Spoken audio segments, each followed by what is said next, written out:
So I mentioned in a video a couple days ago about Romulus and Remus. These are two babies that are suckling on the she-wolf. If you didn't see that video, you have to go look at it. I'm not going to go all the way back. But Romulus is supposedly then grew up to be the founder of Rome, okay? So this is an altar to Mars. Because what this all goes back to, what the Greek and the Roman mythology, that's not mythology, it's all real. What it all goes back to is worshiping Venus, Mars, Saturn, all the planets. Yep, all the planets. You know, the very thing the real God, the biblical God said, do not do. Don't worship the hosts in heaven. Nope. But this is an altar to Mars. And as you can see there, this is, you know, it's clearly obvious here. There's so many sculptures of this, you know, phenomenon, if that's what you want to call it.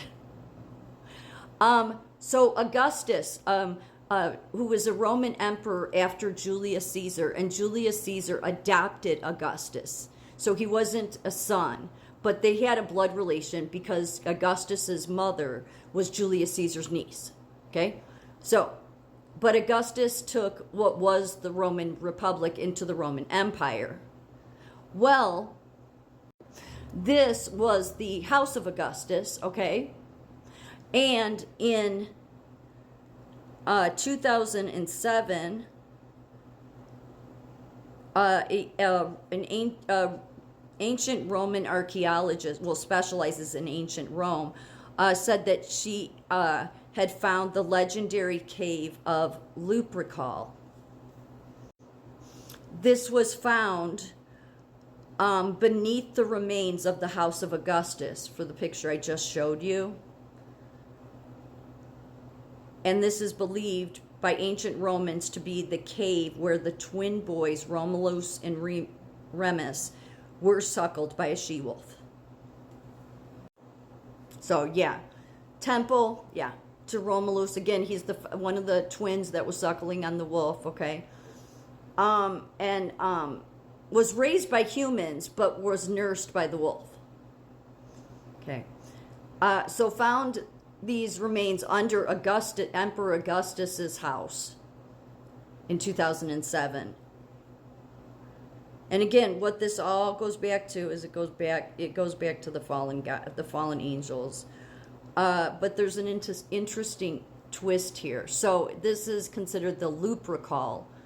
That what was found under the house of Augustus was the Lupercal cave. So Lupercalia, if I'm saying that right, was an ancient festival that Rome would have.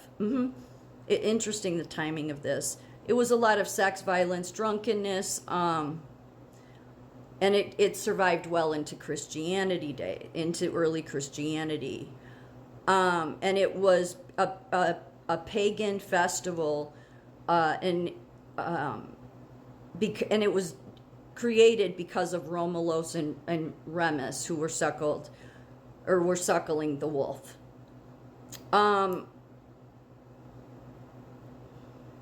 They did sacrifices. It says here, according to scholar Keith Hopkins, this was unusual in and of itself because pigs, sheep, and bulls were mostly commonly used as sacrificial animals. However, I think with this, it was sacrificing a dog and a goat. The Oxford Classical Dictionary explains that next, the blood of these animals was smeared with a knife on the foreheads of youth who were obligated to laugh, and wiped with wool dipped in milk. Fun festival, huh? After the blood wool excitement, Lupercalia's main attraction was the runners. The sacrificed goat skin was cut into thongs and girdles to be worn by athletes.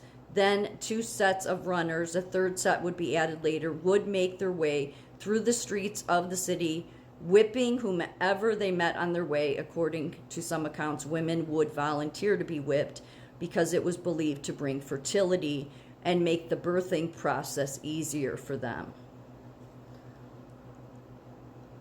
But as the years passed, things changed. By the 3rd of the century, the voluntary nature of this ritual seemed to be less voluntary. yeah, there's a lot of pictures and sculptures depicting all this, but it turned into like men forcing and holding women naked while whipping them.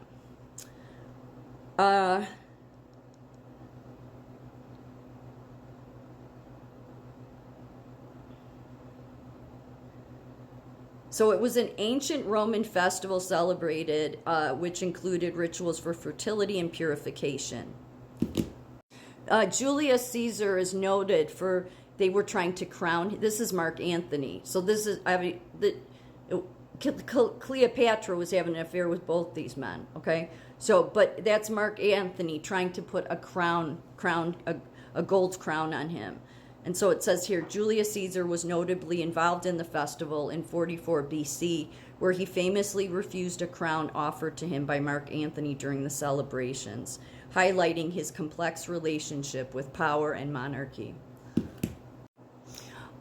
It goes, the two gods that it mainly is for, that the festival, Lupercalia, is to Lupercus and Faunus. This is Faunus. They're both deities from Roman mythology associated with fertility, agriculture, and the protection of flocks. So this is Faunus. Lupercus is often identified with Faunus, who is also linked to the festival of Lupercalia. And it's obviously celebrated in honor of this god, Faunus, and this god, yeah, Lupercus. You see the hooves? Yeah. This is Lupercus.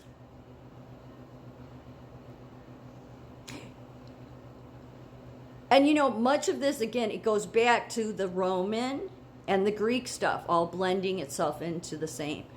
You know, the Romans just took on their gods and they mixed them, and because really this is the same energy, that same spirit that keeps wanting to be in control of everything. So of course it wants to be in dynasties, it wants to be an emperor and kingships and all of that. So, but it all goes back to the same thing, worshiping of the planets, which makes sense because, I mean, literally God said that the hosts of that heavenly realm, they're not supposed to leave their proper place of dwelling. Some of them do, as it talks about in the Bible. Then you got people down here everywhere worshiping that shit because they get pulled into it. And it's literally in the Bible why you shouldn't do it. What's more interesting is, do you want to know when this festival takes place? It takes place on February 15th every year.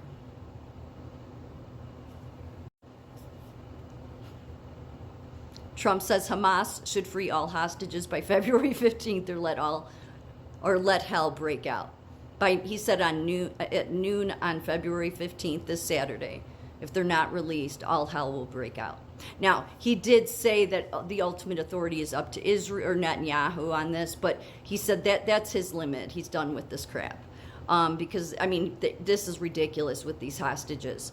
Now, your first thought is, oh, he's the enemy. No, stop it. Don't be stupid that way. Just don't. Like, God gave us a brain to think, okay? No, when you're having this kind of, you know, festivities going on, okay, you're basically worshiping hell, okay? So hell will be breaking out. I don't know if it'll be in Gaza, but interestingly enough, Gaza used to be part of Egypt.